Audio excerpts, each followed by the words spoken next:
Selamat datang kepada seluruh peserta web seminar kesehatan pada pagi hari ini menjelang siang.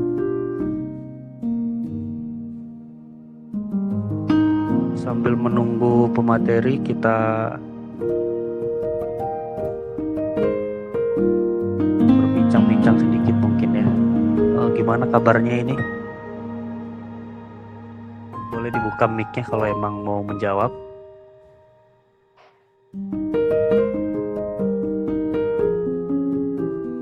Ya mudah-mudahan sehat-sehat aja ya semuanya.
Ya, selamat datang kepada pemateri Abang Saiman ya yang telah hadir pada Google Meet pada pagi hari ini.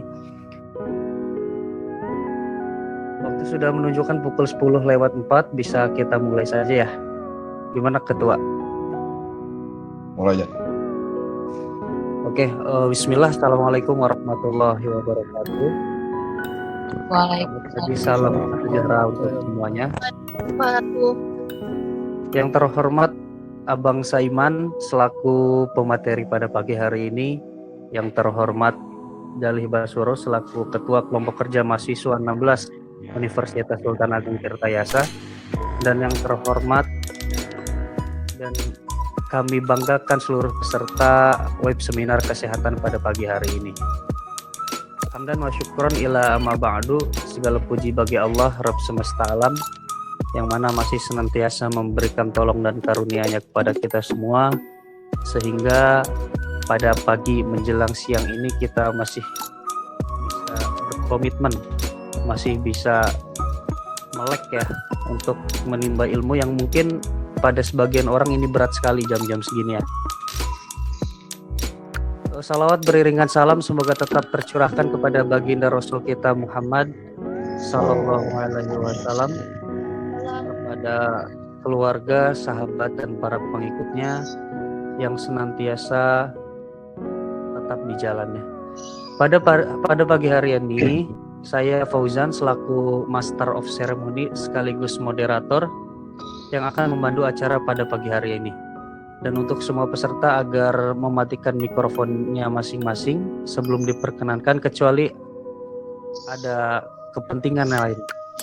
Sebelum itu izinkan saya membacakan susunan acara pada pagi hari ini. Yang pertama sambutan dan pembukaan, yang kedua pemaparan materi web seminar, yang ketiga sesi tanya jawab, dan yang keempat penutup. Beranjak ke acara yang pertama, yaitu sambutan dan pembukaan. Kepada Ketua Kelompok Kerja Mahasiswa 16 Jalih Basuro, waktu dan tempat dipersilahkan. Baik, terima kasih Fauzan. Bismillahirrahmanirrahim. Assalamualaikum warahmatullahi wabarakatuh. Waalaikumsalam warahmatullahi wabarakatuh. Selamat pagi Bang Saiman dan para peserta yang terhormat. Pertama-tama marilah kita panjatkan puji dan syukur kehadirat Allah Subhanahu wa taala, Tuhan yang Maha Kuasa, di mana kita dapat bersama-sama meluangkan waktu untuk hadir dalam acara webinar hari ini dengan tema sharing penanganan COVID-19. Dalam webinar ini kami menghadirkan pembicara utama yaitu Bang Saiman. Atas terselenggaranya acara webinar ini, kami mengucapkan banyak terima kasih atas dukungan Bang Saiman serta para peserta webinar. Selamat mengikuti acara webinar ini. Semoga apa yang kita lakukan hari ini bermanfaat bagi kemajuan kita di masa depan. Dengan baca Bismillahirrahmanirrahim, resmi saya buka webinar sharing penanganan COVID-19. Kurang lebihnya mohon maaf. Assalamualaikum warahmatullahi wabarakatuh. Waalaikumsalam warahmatullahi wabarakatuh. Terima kasih kepada Guru selaku Ketua Kelompok Kerja Mahasiswa 16 Universitas Sultan Ageng Tirtayasa yang telah memberikan sambutannya sekaligus membuka acara web seminar kesehatan pada pagi hari ini. Langsung saja ke acara yang kedua, yaitu pemaparan materi web seminar kesehatan dengan tema sharing penanganan COVID-19.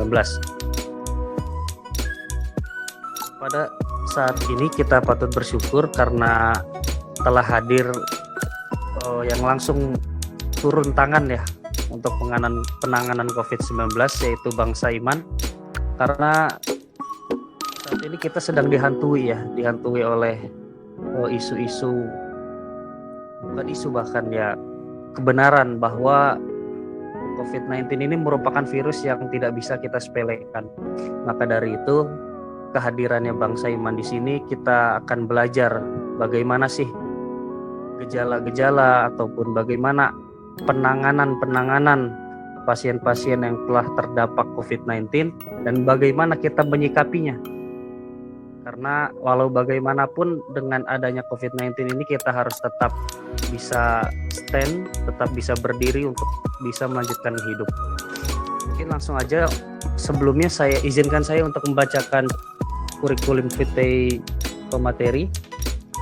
Nama Saiman, tempat tanggal lahir Pandeglang 19 Januari 1998, agama Islam, status perkawinan belum kawin, alamat Kampung Pudung Haur, RT 14 RW 3, Kelurahan Surinen, Kecamatan Patia. Nomor HP 0813 14 33 6088. Riwayat pendidikan SD Sarinen 2, SMPN Pagelaran, SMAN 3 Pandeglang, Diploma 3 Keperawatan, Stikes Paletehan Serang, Banten. Untuk itu langsung saja kepada Bang Saiman, waktu dan tempat dipersilahkan.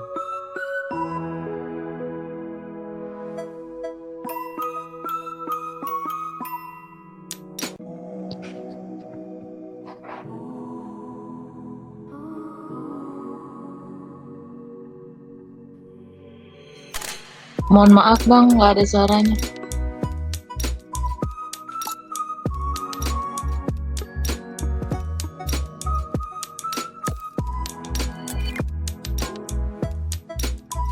Mungkin ada sedikit kendala teknis ya.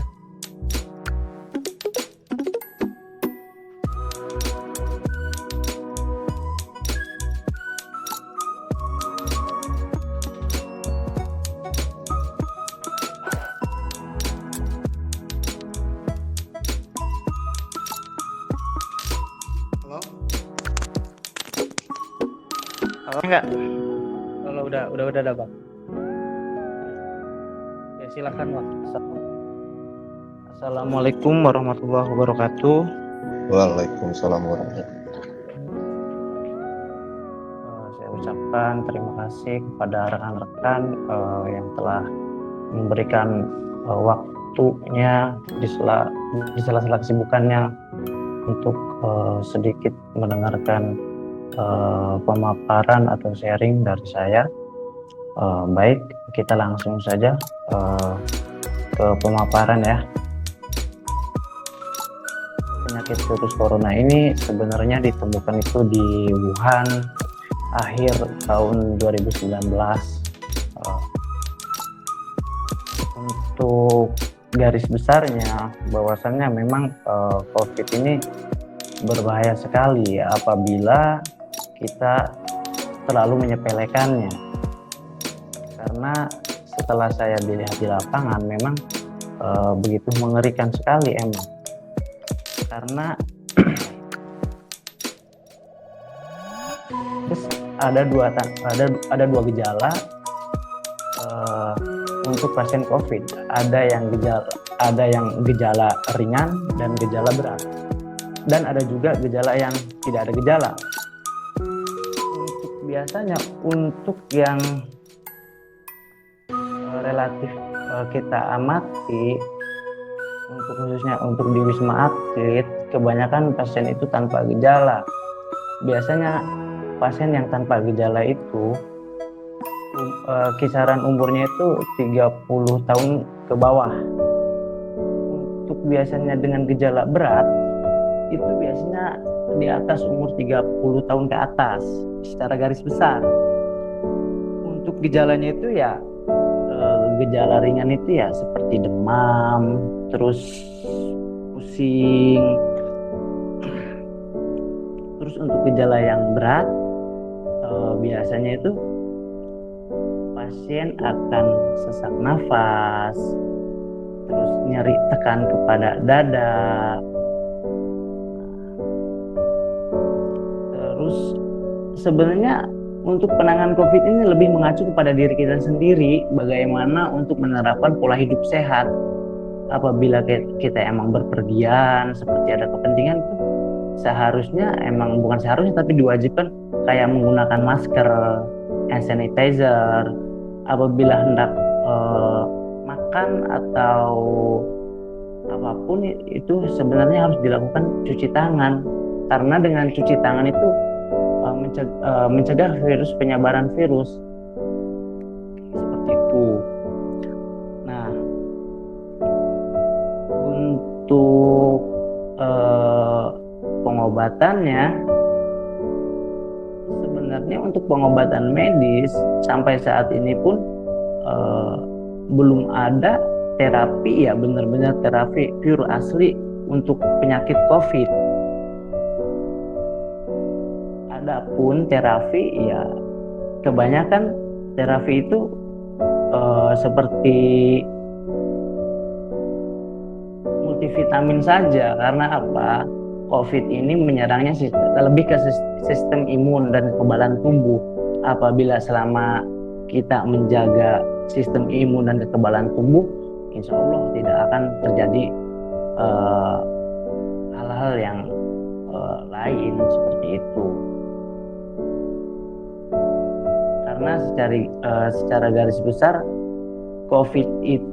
virus COVID itu apabila pindah ke tempat yang lain akan bermutasi seperti itu, karena virus juga akan beradaptasi. Nah, karena virus beradaptasi, kita juga harus beradaptasi dengan adanya new normal seperti ini. Maka disarankan apabila kakak-kakak, teteh yang ada di forum ini, apabila mau berpergian, saya tekankan untuk memakai masker, menjaga kebersihan, cuci tangan, seperti itu. Bagaimana Pak Moderator? Karena untuk secara garis besar banyak masyarakat juga ke masa bodohan gitu tuh, karena pada akhirnya persepsi masyarakat kayak gini, ibaratnya lebih baik saya jangan mati kelaparan, pada akhirnya kayak gitu kesimpulannya.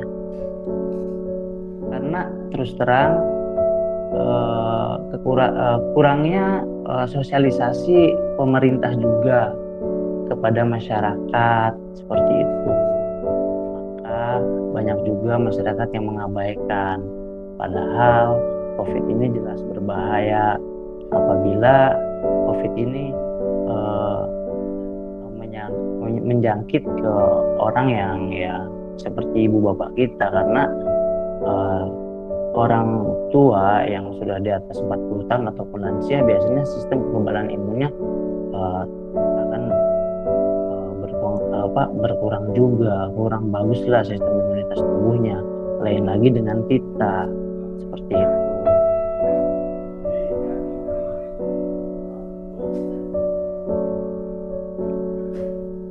Mungkin itu saja yang saya dapat paparkan, karena terus terang kalau secara teoritis tentang COVID ini saya hanya garis besarnya saja yang saya ketahui.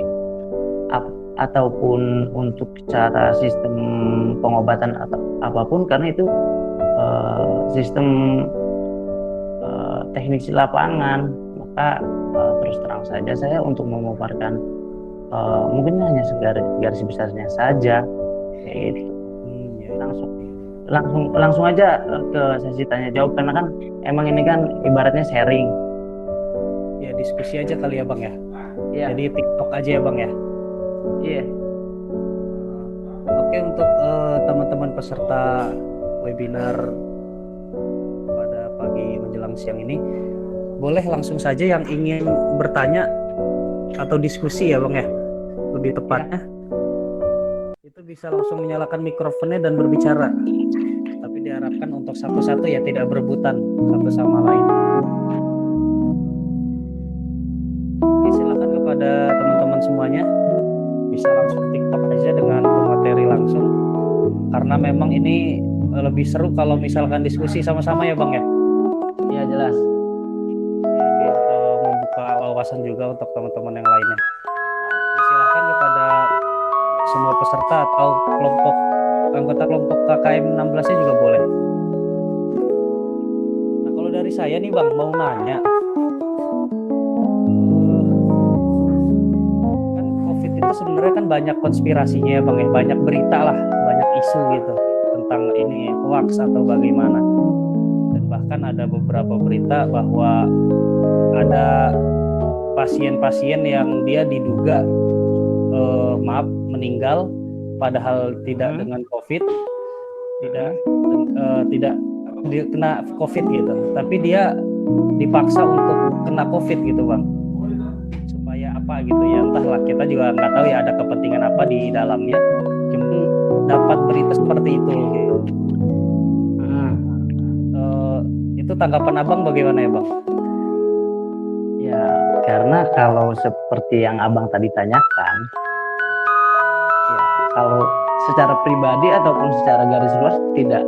Karena gini Bang, secara penanganan ini pemerintah tidak ada keterbukaannya untuk data-data yang valid atau tidaknya. Kemungkinan ya di media bisa saja data valid itu misalkan per hari pasien terinfeksi kasus baru itu misalkan 2.000, tapi kan data fisiknya kan kita tidak tahu kan kayak gitu. Cuma garis besarnya aja kan kayak gitu. Untuk pasien yang misalkan meninggal bukan karena COVID, tapi untuk dari pihak rumah sakit memasukkan untuk penyakit COVID, sebenarnya saya belum tahu juga Bang, karena ya jelas karena gini Bang, analogikanya gini aja Bang, anggaran Kemenkes itu 75 triliun ya, itu baru anggaran Kemenkes kan. Nah, ibaratnya gini Bang, apabila COVID ini sudah berlalu, pasti ya dana itu tidak bakal turun kayak gitu.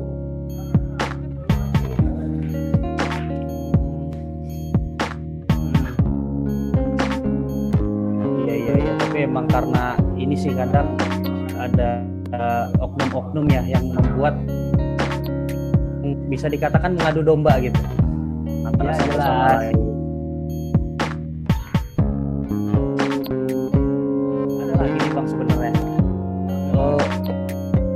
Ambil contoh orang gila ya Bang ya, orang yang hilang akal. Mereka itu kan secara konsumsi makanan, secara kehidupan kan emang sudah di luar manusia normal ya, tetapi secara physically atau secara badan dia sepertinya kuat-kuat saja. Kita melihat dari situ. Nah, apakah dari penanganan COVID ini sendiri Bang, atau ada contoh pasien COVID yang dia secara mentalis kuat sehingga dia ketika menghadapi virus ini alhamdulillah bisa sembuh? Ada nggak Bang kayak gitu Bang? Ada.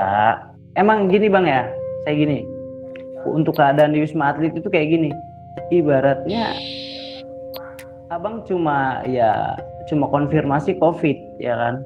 Untuk secara fisiknya abang tanpa gejala, terus abang dilakukan perawatan bisa berhari-hari bahkan berbulan-bulan, terus ibaratnya abang diisolasi lah, nggak keluar ruangan, karena menurut saya pasien-pasien di Wisma Atlet itu bukan sakit, pada akhirnya bukan timbul sakit karena COVID-nya yang mereka pikirkan, tapi secara psikisnya itu ya pada terguncang, karena ibaratnya biasa mereka beraktivitas dengan ya biasanya, terus tiba-tiba mereka dilarang beraktivitas gitu tuh, ibaratnya mereka stay di ruangan kayak gitu.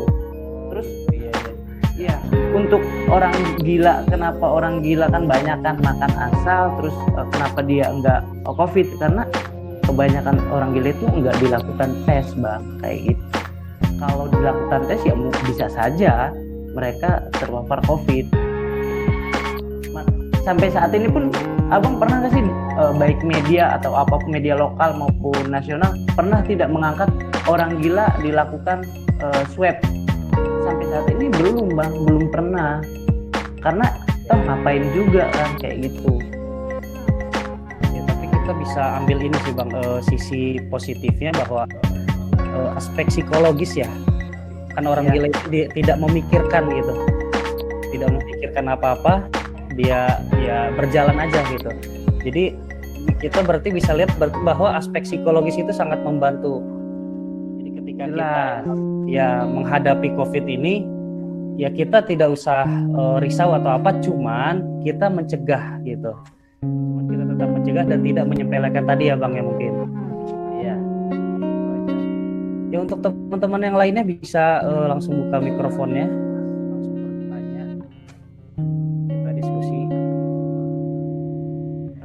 Aja, silakan.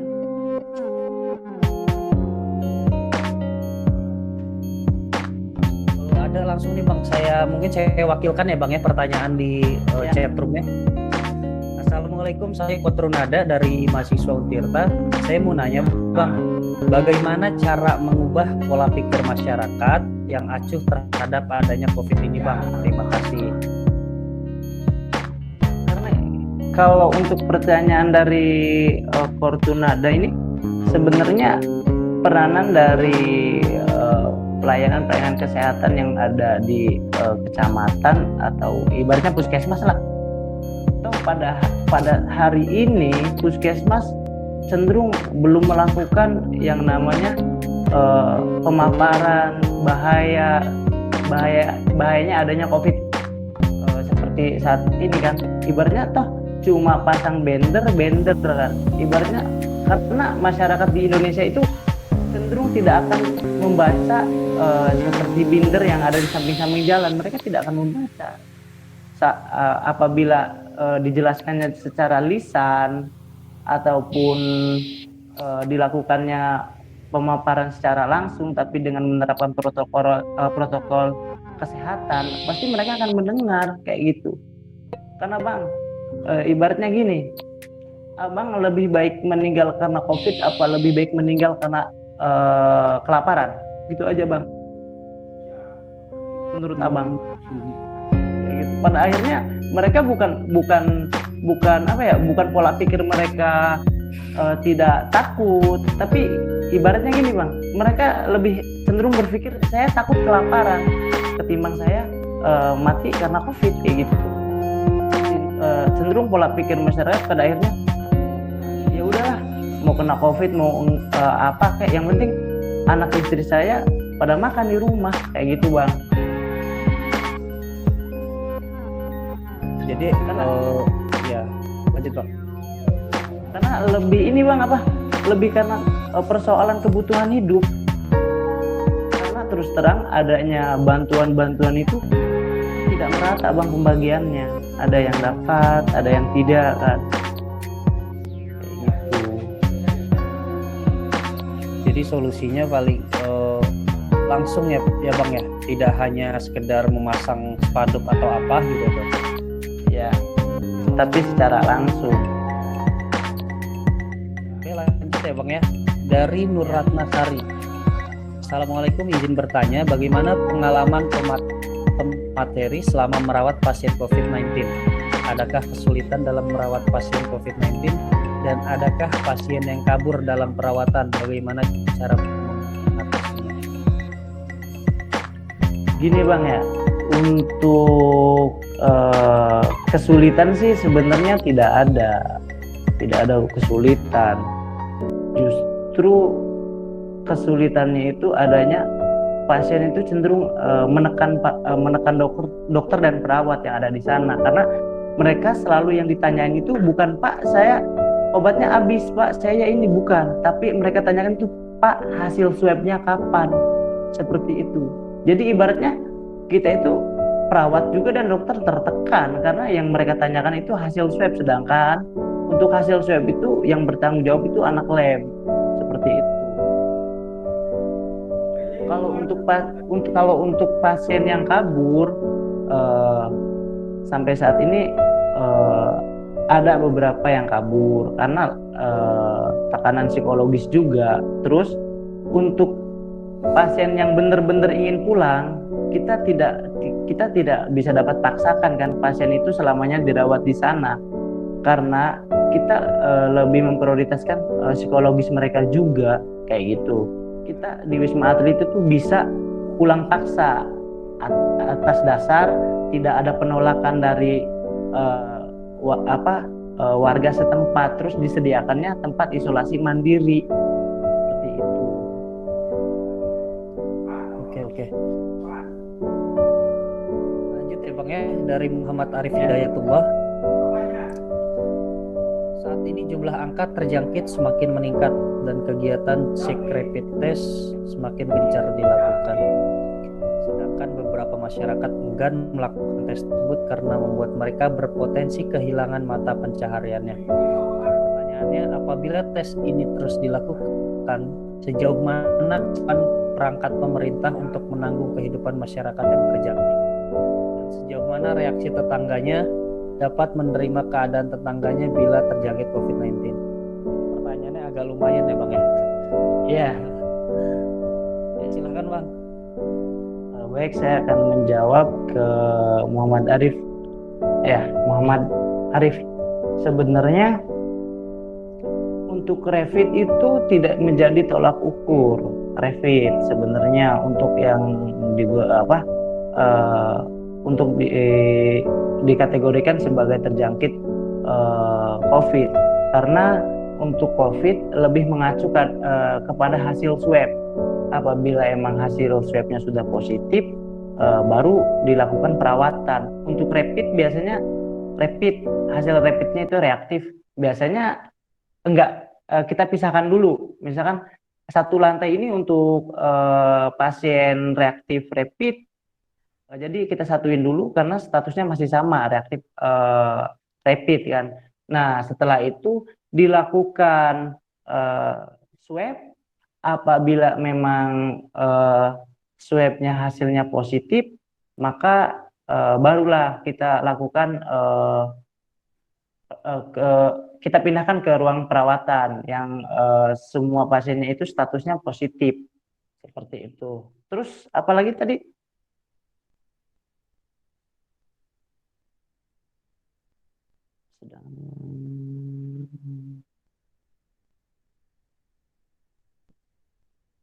Karena ya yang saya pernah tadi bilang kan, emang gini, karena pemerintah pusat, baik pemerintah daerah atau pusat secara pembagian bansosnya itu tidak merata, maka justru timbul persepsinya masyarakat ini, ya jelas mereka akan kehilangan mata pencahariannya. Karena satu, apabila mereka yang berjualan pasti akan dampaknya terasa, karena kecenderungan masyarakat untuk minimalisir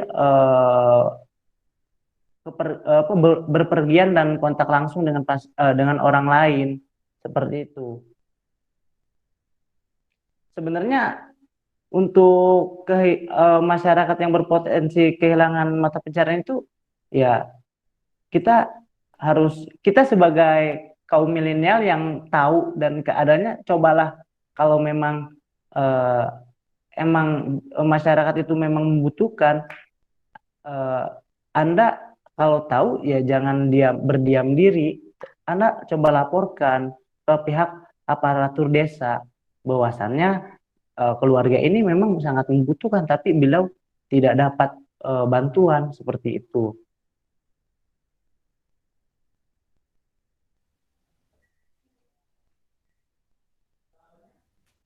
Terus emang biasanya gini, emang ketakutan masyarakat ini luar biasa. Jelas, jangankan tetangganya, ibaratnya bahkan yang masih satu keluarga pun, ya jelas mereka merasa takut karena media ini menurut saya terlalu berlebihan juga memberitakannya, padahal apa yang saya lihat itu tidak tidak semua pasien COVID itu yang ibaratnya ya yang mengalami mengalami gejala berat, tidak semuanya. Karena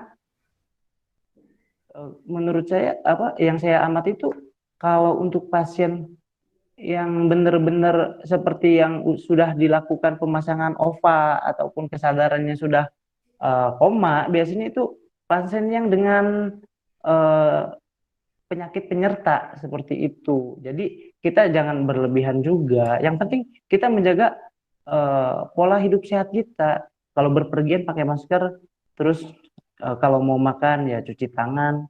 Jangan terlalu jangan terlalu berlebihan juga. Pada akhirnya justru kita harus sebagai tetangganya kita harus mendukung pasien COVID itu, memberikan support agar mereka juga timbul kepercayaan diri bahwasannya dia juga bisa melewati penyakit ini. Justru kalau kita sebagai tetangganya ibaratnya menghindar, mereka akan ada tekanan psikologis juga, karena ibaratnya sama tetangga pun diasingkan seperti itu. Jadi kita sebagai orang terdekat, baik keluarga ataupun tetangga, kita harus support orang-orang yang emang terjangkit COVID ini, seperti itu.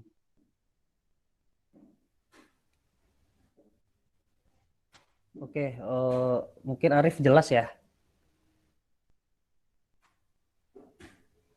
Nah, untuk perangkat pemerintah sendiri tadi ya Bang ya, kalau misalkan kita menemukan ada keluarga yang emang membutuhkan banget, bisa langsung ikut dibantu ya Bang ya. Dilaporkan kepada pihak aparatur negara atau desa untuk bisa dibantu. Dan untuk reaksi tetangga tadi, mungkin emang sudah dapat dipastikan tetangga, apalagi saudara pun aja sudah takut ya Bang ya. Apalagi tetangga yang notabene bukan senasab gitu. Tapi dari sini kita harusnya bijak lah, karena yang namanya penyakit kan tidak ada yang mau gitu, tidak ada yang mengira juga, maka kita harus bijak, ya kita harus dukung, harus support mereka. Oke, lanjut ya Bang ya ke pertanyaan selanjutnya dari Riestia Ramadhani. Assalamualaikum Bang, bagaimana cara membedakan antara sakit karena terinfeksi COVID dengan influenza biasa? Bang. Nah, saya akan menjawab pertanyaan dari Ristia ya. Jadi sebenarnya, nah ini ketakutan masyarakat yang berlebihan seperti ini justru yang tidak baik juga, karena influenza dan terpapar COVID ini sebenarnya gejalanya itu ya secara garis besar sih hampir sama. Cuma kalau untuk yang influenza biasanya tidak akan nyeri dada ataupun sesak napas. Kalau sesak napas jelas karena hidung tersumbat. Lebih cenderung ke biasanya nyeri tekan ke bagian dada, ke paru-paru. Cuma itu doang perbedaannya. Kalau influenza biasa ya biasa aja. Cuma biasanya hidung tersumbat kan, Terus kalau untuk COVID biasanya nyeri dada kayak gitu. Oke, lanjut nih Bang, masih masih dengan penanya yang sama. Izin bertanya, apakah pasien-pasien yang ada di Wisma Atlet sudah pasti hasil swab positif? Apakah di Wisma Atlet hanya menerima pasien rujukan atau adakah yang datang sendiri langsung ke Wisma Atlet? Biasanya kalau Wisma Atlet itu rujukan tapi pasien tanpa gejala dan gejala ringan seperti itu. Biasanya kita harus di Wisma Atlet itu sistem mekanismenya kayak gini. Jadi Wisma Atlet itu ada dua tempat. Pertama di Pademangan dan kedua di Kebon Kosong. Nah, untuk di Kebon Kosong itu dilakukannya tempat perawatan. Perawatan yang benar-benar pasien udah terjangkit COVID-19 ini. Untuk di Pademangan kita biasanya kayak pasien yang baru reaktif rapid. Nah, itu dibawanya di Pademangan kayak gitu. Jadi kita kita juga sesuai SOP, tidak langsung ibaratnya baru cek rapid reaktif langsung dibawa ke Wisma Atlet, tidak.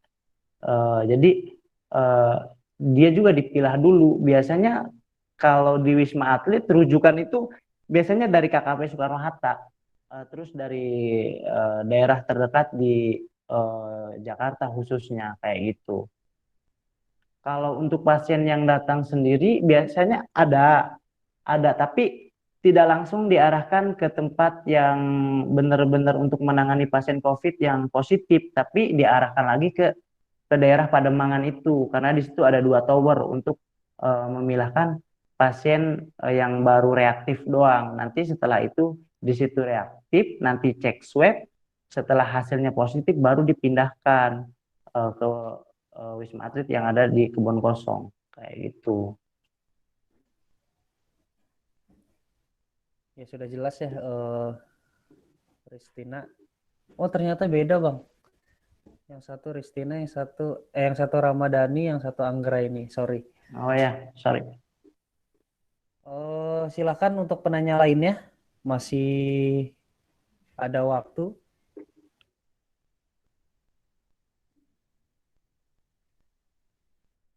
Pada semua peserta boleh bertanya, boleh buka mikrofon atau lewat chatroom juga boleh.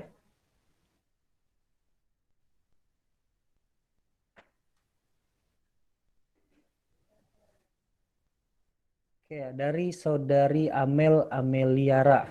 Assalamualaikum Bang, izin bertanya. Berapa lama virus COVID-19 ini dapat bertahan di permukaan benda?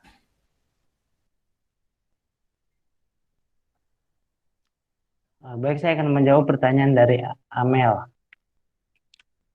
Untuk ketahanan virus ini di benda tergantung juga bendanya, karena kecenderungan virus akan bertahan itu kayak di plastik itu akan lama, bisa 3 sampai 6 jaman. Nah, untuk di benda yang lain eh, bisa lama juga, cuma tergantung. Makanya beberapa orang apabila memegang benda, setelah memegang benda itu dilakukan cuci tangan kayak pemakaian hand sanitizer seperti itu. Makanya memang apabila Anda memegang benda khususnya kantong plastik, eh, lebih baik cobalah Anda jangan memakai kantong plastik yang dari pedagang. Ibaratnya kalau emang beli sayuran, lebih baik Anda membawa kantong dari rumah sendiri, kayak kantong dari kain seperti itu. Kalau memang virus ini bisa bertahan 6 jam sampai 11 jam kalau dari hasil riset terbarukan. Tapi tergantung juga, biasanya virus itu akan bermutasi. Nah, tergantung bermutasinya. Virus itu mutasinya akan lebih kuat atau akan lebih lemah seperti itu. Tergantung tempat juga. Berarti 6 sampai 11 jam ya Bang ya? Rata-rata. Ya, rata-ratanya. Oke, sudah terjawab ya Saudari Amel. Penanya selanjutnya dari AG Nawan. Assalamualaikum, saya ingin menyampaikan opini sedikit Bang. Abang yang punya pengalaman menangani pasien-pasien di Wisma Atlet, mungkin bisa sedikit menceritakan realitas sebenarnya di lapangan terkait penanganan kasus pandemi COVID-19 ini seperti apa. Mungkin setelah mendengar cerita Abang di lapangan, bisa jadi salah satu pertimbangan buat para mahasiswa ini menyikapi pandemi COVID-19 ke depannya, ketimbang melihat update angka pasien dari pemerintah. Terima kasih. Sebenarnya kalau buat realitanya itu akan jauh berbeda karena sebenarnya pada akhirnya pasien itu stres pasien itu bukan sakit COVID kalau untuk di Wisma Atlet, cenderung ke sakit psikologisnya seperti itu karena ya satu aktivitas mereka dibatasi, yang biasanya mereka beraktivitas dengan bebas ini dibatasi seperti itu. Terus kenapa psikologisnya terganggu karena yang mereka pikirkan itu keluarganya seperti itu. Ibaratnya TKW. TKW itu dari Arab Saudi misalkan. Terus biasanya dicek di KKP, hasil rapidnya reaktif, langsung dibawa ke Wisma Atlet ke Pademangan. Setelah itu hasilnya swab, langsung dibawa ke Wisma Atlet yang di Kebun Kosong. Terus sedangkan mereka hanya dapat cuti itu ibaratnya cuma 2 bulan dari tempat kerjanya. Terus mereka terjangkit COVID, mereka otomatis harus dilakukan perawatan. Nah, secara tidak langsung, secara garis besarnya mereka pasti memikirkan keluarga yang ada di rumah karena niat dia pulang itu untuk bertemu dengan keluarga, sedangkan harus dilakukan perawatan, bahkan perawatan yang cukup memakan waktu juga kayak gitu. Sebenarnya untuk realitanya jauh berbeda untuk realita yang ada di Wisma Atlet dan apa yang media gemur-gemburan itu kan jauh berbeda seperti itu. Karena kalau di Wisma Atlet ya pasiennya tidak ada yang benar-benar pasien yang ibaratnya gejala berat. Nah, kayak gitu. Karena kalau untuk memang pasien yang memang gejala berat itu ya mereka ada penyakit penyertanya. Toh tidak pure murni asli pasien meninggal karena COVID, tidak. Pasti mereka ada penyakit penyertanya. Kayak gula darah, penyakit penyertanya DM, terus hipertensi. Pasti pasien yang meninggal itu ada penyakit penyertanya. Dan satu lagi, di Indonesia itu kasusnya banyak, orang meninggalnya banyak, tapi selama ini belum pernah dilakukan pasien COVID dilakukan otopsi. Karena dengan otopsi itu kita mengetahui COVID ini sebenarnya menyerang sistem apa sih? Sistem kardiovaskuler atau sistem organ tubuh. Mana sampai saat ini justru pada akhirnya saya sendiri pun anak kesehatan. Sampai saat ini pun saya bingung. Karena ya biasanya untuk virus-virus itu pasien meninggal itu dilakukan otopsi untuk mengetahui penyebarannya, menyerang sistem apa seperti itu. Hingga saat ini pun belum pernah dilakukan. Bahkan saya sempat ngobrol, sharing sama dokter SPJP, spesialis paru jantung, karena untuk dokter spesialis paru jantungnya itu di Wisma Atlet itu mengambil dokter dari RSPAD Gatot seperti itu. Bahkan dia tidak bisa menjawab, bahkan terapi yang diberikan saat itu sebenarnya bukan terapi untuk COVID, tapi terapi untuk flu burung kayak gitu. Justru cenderungnya pada akhirnya masyarakat ketidakkepercayaan kepada pemerintah yang menangani COVID ini kayak gitu.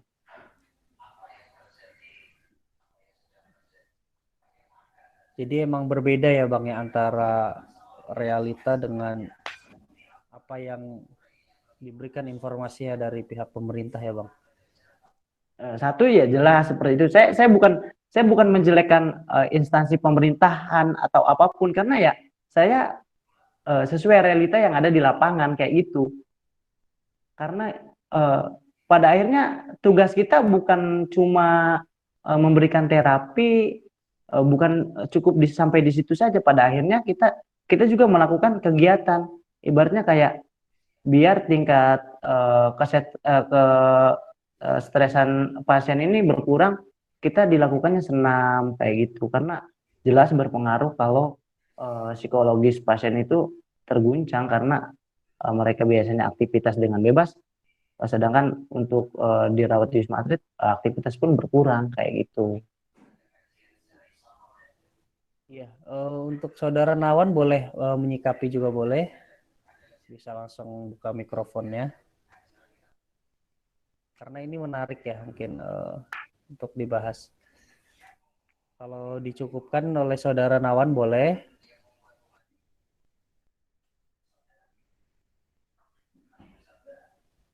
Oke, silahkan untuk yang lainnya kalau ingin bertanya lagi pada peserta yang lainnya.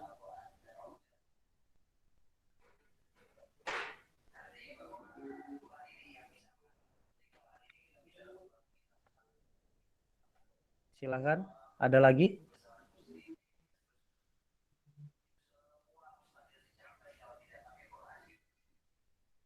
Oke, sambil menunggu saya ingin cerita nih Bang. Sharing aja ya Bang ya, untuk teman-teman Ya. juga mungkin. Kebetulan ada satu keluarga di dekat di lingkungan saya, dia ada gejala demam, pusing, dan itu menular kepada keluarga lainnya, satu keluarga ini, kepada adik-adiknya, gitu. Itu saling bergiliran antara satu sama lain. Dan pada akhirnya ada salah satu di antara mereka yang berobat. Karena memang ada ketakutan ya Bang ya, kalau semuanya langsung bruk itu takut dijudge dan semuanya langsung dikarantina, kan itu menjadi salah satu ketakutan masyarakat juga gitu. Akhirnya ada salah satu anaknya yang dites atau berobat gitu untuk penyakitnya. Akhirnya dia katakan ada 3 kemungkinan kata dokter Bang. Kalau enggak tipes, DBD, atau enggak COVID.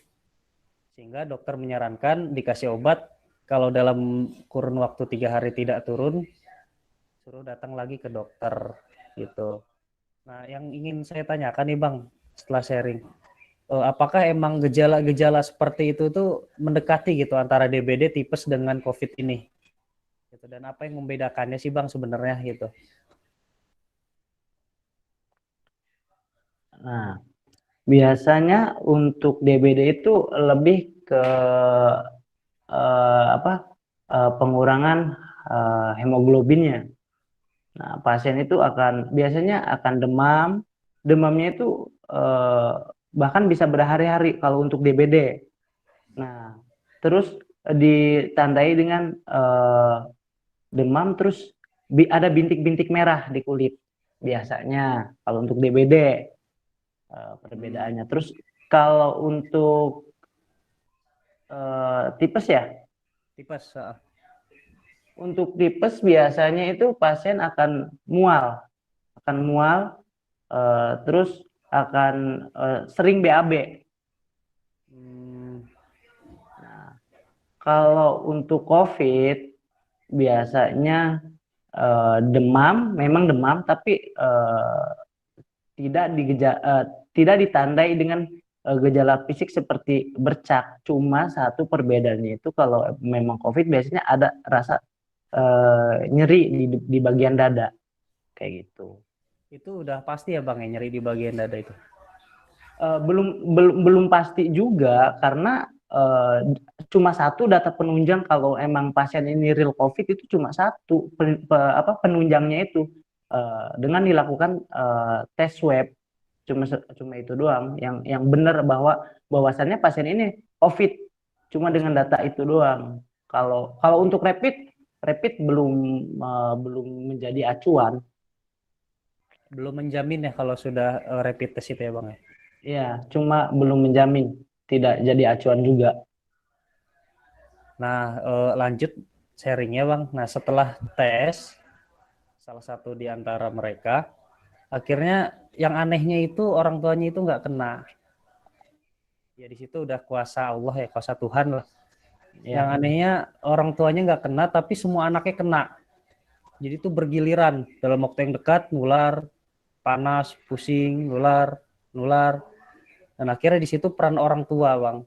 Jadi orang tuanya ini terus mensupport, dia nggak takut, misalkan ini takut COVID atau apa, biasanya takutnya bersentuhan atau gimana, terus mengayomi dan alhamdulillah setelah 3 hari tadi yang dikasih waktu dokter 3 hari, sebelum 3 hari semua panas anak-anaknya menurun dan akhirnya sembuh.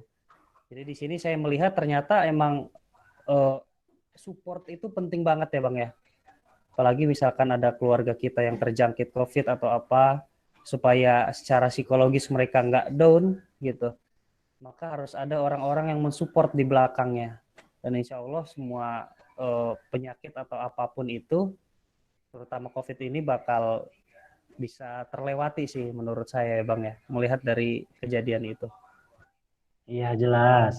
Karena memang butuh apa eh, faktor orang terdekat memberikan support itu bahkan bukan COVID saja, Bang ya.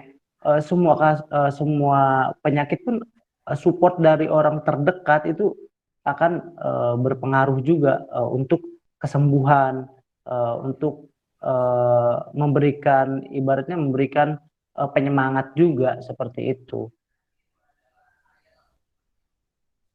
Oke, untuk yang lainnya peserta webinar tentang kesehatan, sharing penanganan COVID-19, kalau ada yang mau ditanyakan, bisa langsung buka mikrofon atau lewat chat room.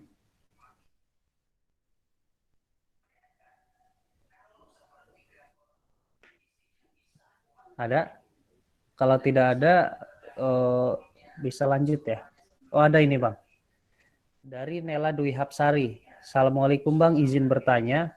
Kalau bicara presentasi, di Wisma Atlet sendiri perbandingannya berapa persen pasien yang benar-benar COVID dan berapa persen yang sebenarnya hanya ODP tapi mentalnya sudah down seperti yang Abang jelaskan sebelumnya?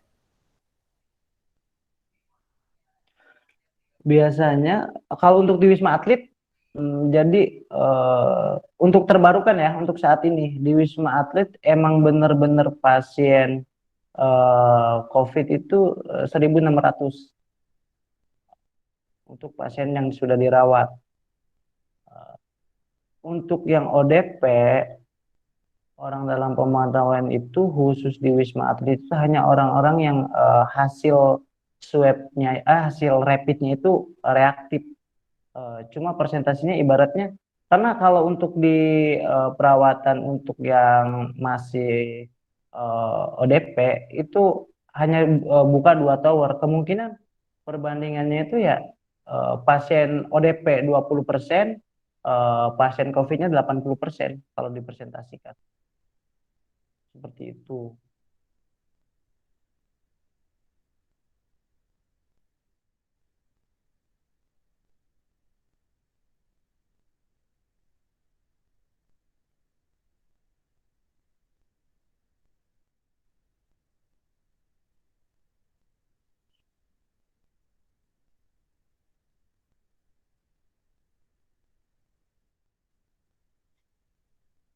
Gimana Bang? Gak ada suaranya Bang? Oh ya udah, sorry tadi belum dibuka. Ya ada lagi yang ingin bertanya dari teman-teman semuanya?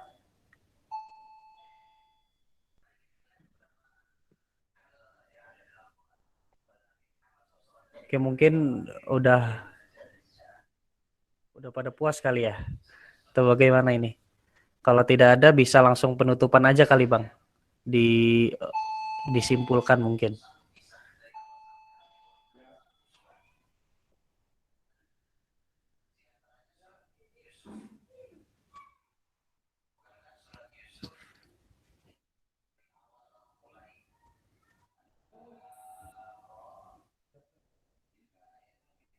zahir.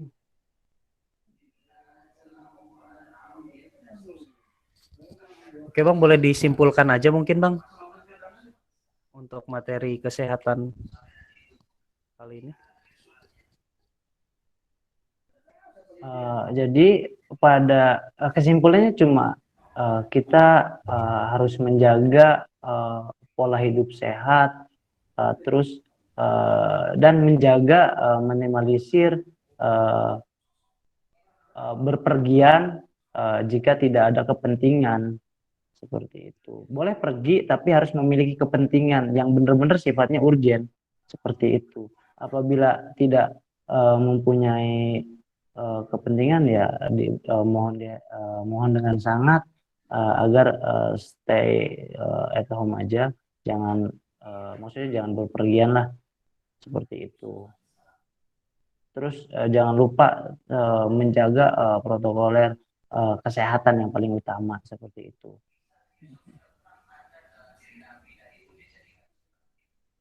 Oke, terima kasih kepada Bang Saiman yang telah memberikan wejangannya ya atau diskusinya. Ini lumayan cukup panjang, hampir 1 jam kita berbincang-bincang tidak terasa. Oke, terima kasih kepada Bang Saiman sekali lagi atas pemaparannya. Mungkin kepada teman-teman kita langsung saja kesimpulannya atau saya review dikit ya tentang materi pada pagi menjelang siang ini. Ya, mengenai COVID ini kita tidak boleh sepelekan, akan tetapi kita tetap tenang gitu. Tidak usah terlalu berlebihan untuk menyikapinya. Karena pada dasarnya penyakit itu merupakan ujian, bahkan penghapus dosa ya bagi kita yang muslim. Maka dari itu kita sikapi dengan cerdas gitu. Nah, dengan protokoler kesehatan yang ada sekarang ini, ya kita mahasiswa harus bisa mendorong masyarakat umum untuk berinovasi atau memutar otak dalam rangka melanjutkan hidupnya. Karena pada dasarnya di zaman yang serba mobile ya, yang dunia ada di genggaman kita ini, sebenarnya kita dimudahkan untuk melakukan apapun. Maka dari itu ya tangan-tangan mahasiswa lah yang untuk membuka mata mereka semua bahwa tidak hanya dengan cara turun ke lapangan kita mendapatkan rezeki, tapi di rumah pun sebenarnya kita bisa mendapatkan rezeki. Nah, mungkin itu aja untuk sesi tanya jawab kita sudah lewati. Maka beranjak ke acara yang selanjutnya yaitu penutup. Demikian dengan baca alhamdulillah acara web seminar sosialisasi kesehatan tentang sharing penanganan COVID sudah selesai. Mudah-mudahan apa yang kita dapatkan pada pagi menjelang siang ini dapat bermanfaat untuk diri kita pribadi dan untuk masyarakat sekitar bahkan keluarga terdekat. Ya, saya selaku Master of Ceremony dan moderator pamit undur diri. Apabila ada salah kata maupun sikap, saya mohon maaf. Terima kasih semuanya. Wassalamualaikum warahmatullahi wabarakatuh. Waalaikumsalam warahmatullahi wabarakatuh. Ini ada sesi foto dulu ada? Ada.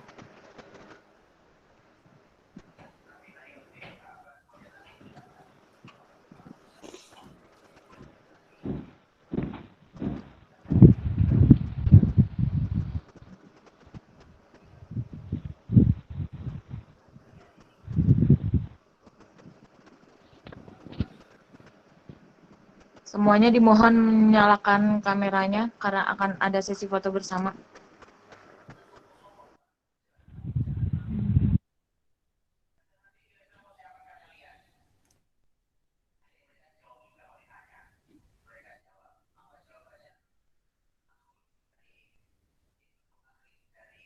Boleh dinyalain dulu kameranya, camnya.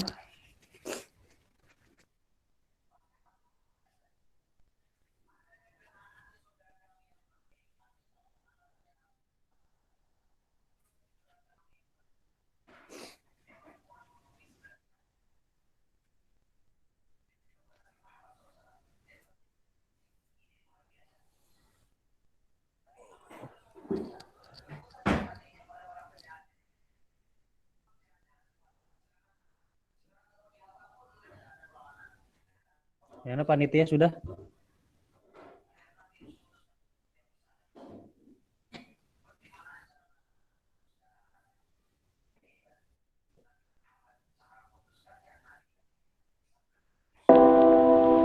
Sudah difoto.